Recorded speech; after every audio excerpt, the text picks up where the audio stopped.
Tout à fait, c'est quelque chose d'absolument important et ça fait la transition vers l'évaluation et la mesure d'impact qui fait partie aussi de cette ingénierie et qui est rarement pris en compte dès la conception en fait du projet de territoire et avant même, j'ai envie de dire, le passage au plan d'action, comme la valorisation peut être tout à fait prise en compte dès la conception du projet de territoire en disant mais au regard de quoi on va considérer qu'on a réussi ce projet de territoire à la fin. Et quand on se pose cette question-là, qui est aussi une question évaluative, de se dire au regard de quoi on va considérer qu'on a réussi notre projet de territoire, au regard de quoi on va considérer qu'on a réussi notre contrat de territoire, eh bien, on engage aussi les parties prenantes dès le départ à se poser la question de la remontée d'informations, de se poser la question de leur contribution à la valorisation et de leur contribution à l'ingénierie.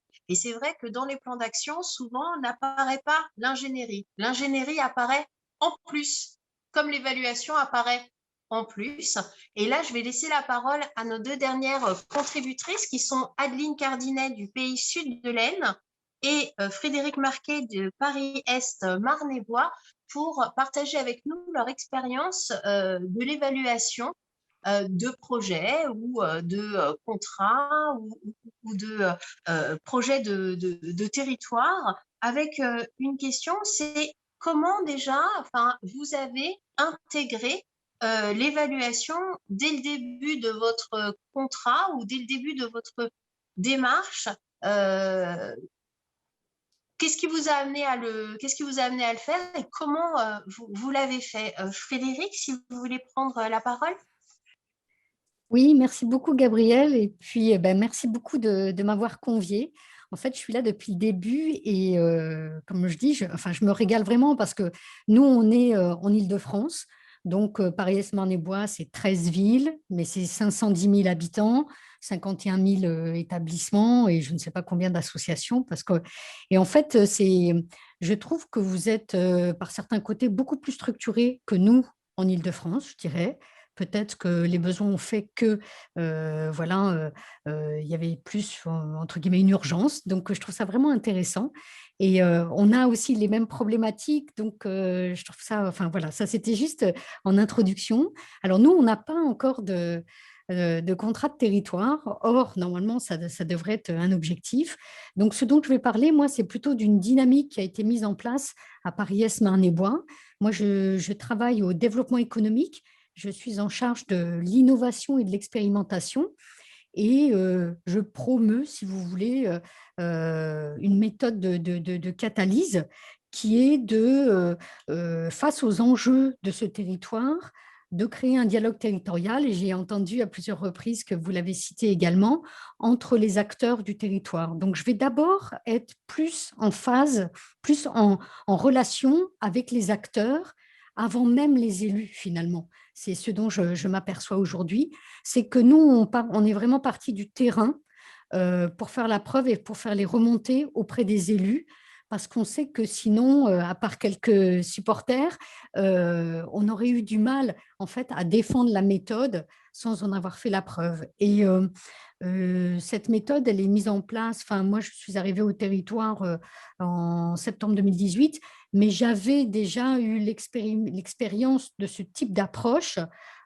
sur deux villes. Donc, c'était beaucoup plus petit, ça faisait 40 000 habitants à l'est de Paris. Et donc, cette approche, elle avait mené à une expérimentation. Voilà, c'était une expérimentation territoriale que nous avions menée avec le rameau à cette époque et qui aujourd'hui a donné lieu à un programme qui est pérenne, enfin même malgré le Covid, aujourd'hui, qui est dans sa 7e année. Voilà, et donc quand je suis arrivée au territoire, l'idée c'était de dire, en termes d'innovation, je vais apporter une animation innovante du territoire avec les acteurs du territoire pour trouver des thématiques, enfin, pour trouver des solutions ensemble à certaines thématiques. Et vous parliez d'opportunités, enfin, certains intervenants parlaient d'opportunités. En fait, la première thématique, le premier enjeu a vu le jour et qui a été vraiment en plus corroboré par la crise sanitaire, c'est rapprocher élèves, écoles et entreprises. on est dans la même situation que vous. On a aussi des vecteurs d'entrée pour toucher les entreprises via les clubs d'entreprise. Donc, les associations, c'est beaucoup plus compliqué.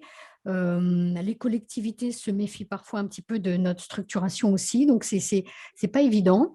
Mais donc voilà, donc on a mené une action qui a été lancée en 2019, et je vais arriver à la mesure d'impact, voilà, en novembre 2019, sur comment on peut rapprocher élèves, écoles et entreprises.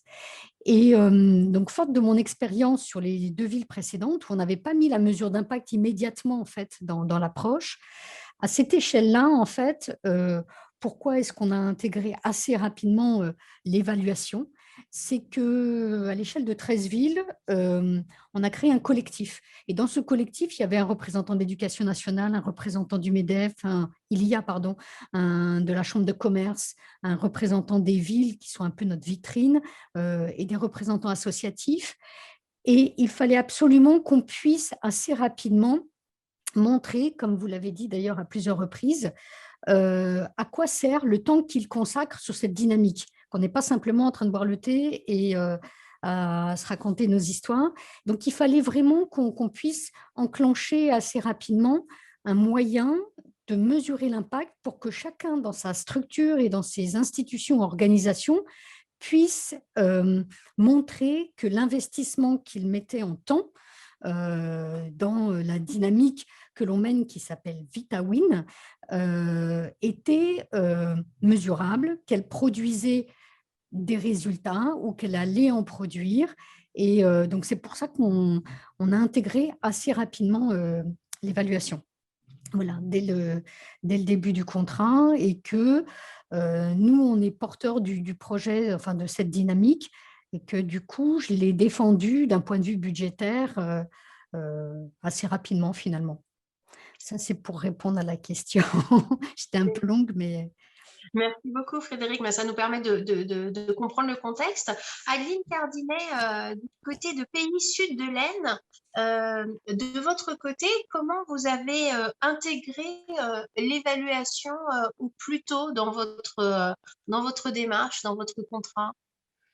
Alors, je vais reprendre beaucoup d'exemples qui ont été cités auparavant. Ça fait pas un petit résumé, une petite conclusion. C'est vrai que depuis quelques années, on se rend compte que l'évaluation elle prend de plus en plus de place et d'importance, notamment pour les financeurs et puis pour l'ensemble des partenaires qui sont autour de la table. Et c'est vrai qu'il y a quelques années, on avait tendance de mettre l'évaluation à la fin. Et depuis quelques années, à la remettre dans sa position de base, qui est la plus pertinente selon moi pour pouvoir la construire. Parce qu'on a tous le nez dans le guidon quand on élabore un contrat, on a des délais, des contraintes, et du coup, on va au plus vite. Et souvent, la partie évaluation, c'est parfois celle qu'on n'aime pas forcément le moins, mais qui est la plus difficile à mettre en œuvre. Donc, des fois, on la cache un petit peu tant qu'on peut. Mais c'est vrai que l'avantage, c'est de pouvoir la construire en parallèle, qu'on élabore notre contrat, puisque c'est encore bien frais dans nos têtes. On a bien un contrat qu'on élabore avec des objectifs, des enjeux. Et du coup, l'évaluation, elle se décline, selon moi, plus facilement quand on la met en œuvre dès le départ. Et l'intérêt pour moi aussi, c'est qu'elle soit partagée, puisqu'on définit des objectifs, il faut qu'ils soient raisonnables, mais qui correspondent aussi aux attentes des partenaires qui élaborent ce contrat. Donc, voilà, il faut la partager pour qu'on ne porte pas non plus seul la responsabilité en tant que pilote du contrat, et qu'elle soit bien comprise et que tout le monde adhère, en fait, pour pas après qu'il y ait des insatisfactions ou des frustrations, et qu'elle réponde bien sûr, s'assurer qu'au-delà des objectifs raisonnables, qu'elle réponde bien à la fois et au contrat, aux objectifs qui sont fixés par le contrat, et du territoire, parce que forcément, il y a une cohérence entre ces deux documents. Mais voilà, l'intérêt, c'est qu'elle soit partagée, connue aussi de tous. Alors, il y a des différents types de contrats. Par exemple, pour Leader, c'est vrai que l'évaluation, on informe au préalable tous les porteurs de projets des critères d'évaluation qu'on va juger, qu'on va devoir leur rendre compte. Et c'est important aussi de les accompagner, parce qu'il y a nous aussi à former dans cette question de l'évaluation, mais aussi parfois nos partenaires, nos porteurs de projets, parfois ça peut être des communes aussi. Enfin, on sent que l'évaluation, elle est certes pertinente et on la sent de plus en plus, mais ça demande aussi un aspect formation pour vraiment bien la maîtriser Et puis voilà, c'est pas que, effectivement, soit tout noir, soit tout blanc. Effectivement, il y a pas que la partie quantitative, ce qui est la plus facile, je dirais, à mesurer. La partie qualitative, elle est tout aussi importante, voire plus, en tout cas pour moi.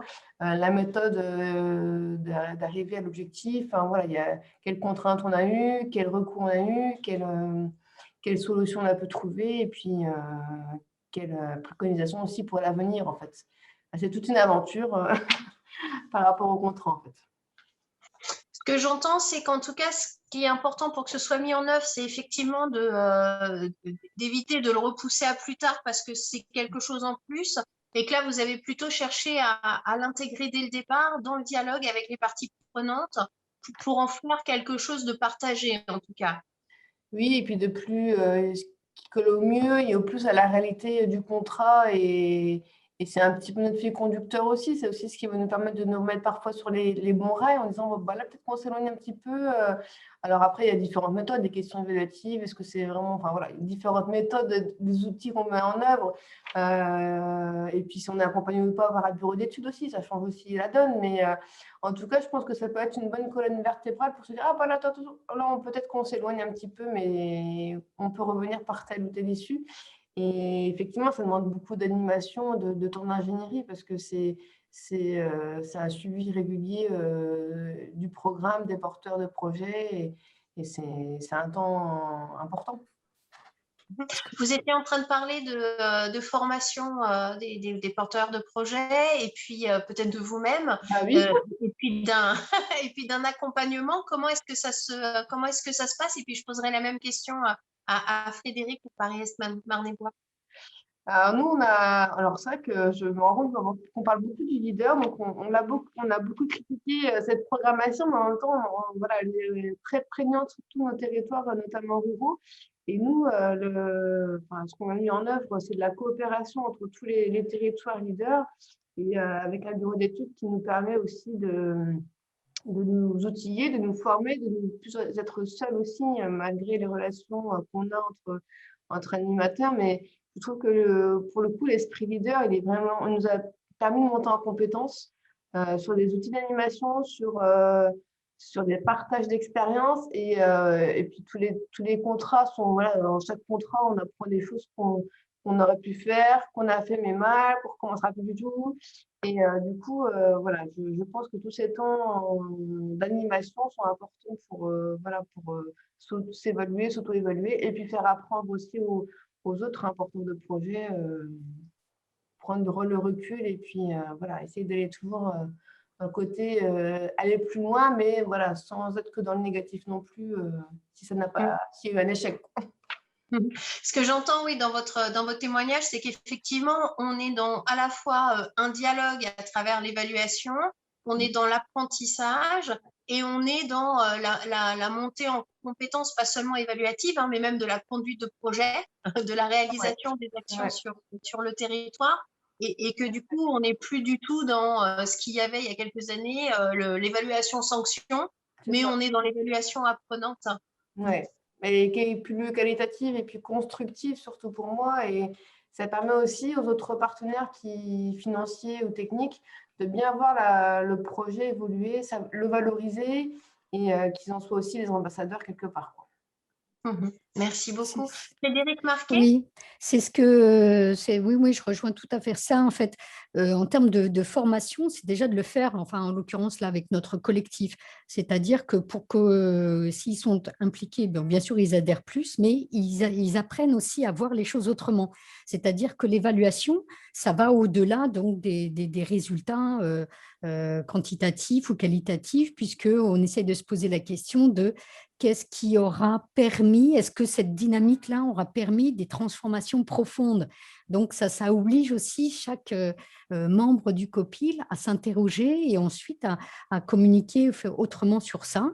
Et c'est vrai que donc, du coup, ce n'est plus une sanction, c'est plutôt une question d'un outil pour valoriser ce qui a été fait et valoriser dans un sens durable. C'est-à-dire, c'est pas juste, par exemple, dans notre thématique, c'est combien de jeunes ont eu un stage de troisième. On va pas s'arrêter là. On pourrait se dire combien de jeunes sont plus autonomes dans le fait de chercher un stage de troisième, ou voilà, on est plus dans le durable, ou combien de, de, de, de responsables de collège ont pu rentrer en contact avec les entreprises et pourront le refaire les années d'après. On est vraiment dans une approche complètement différente de transformation. Et ce questionnement-là, enfin, c'est ce qu'ils m'ont dit puisqu'on travaille sur notre référentiel en ce moment, et ce questionnement-là, ça les a beaucoup intéressés, d'avoir vraiment une approche différente, pas juste se dire, bon, alors, comment on fait un bilan au sens quantitatif, qualitatif, mais vraiment de se questionner comment une démarche, une approche peut contribuer à faire des vraies transformations. Et du coup, en effet, c'est plus du coup tout une question de sanction. C'est vraiment un outil après de communication, de valorisation.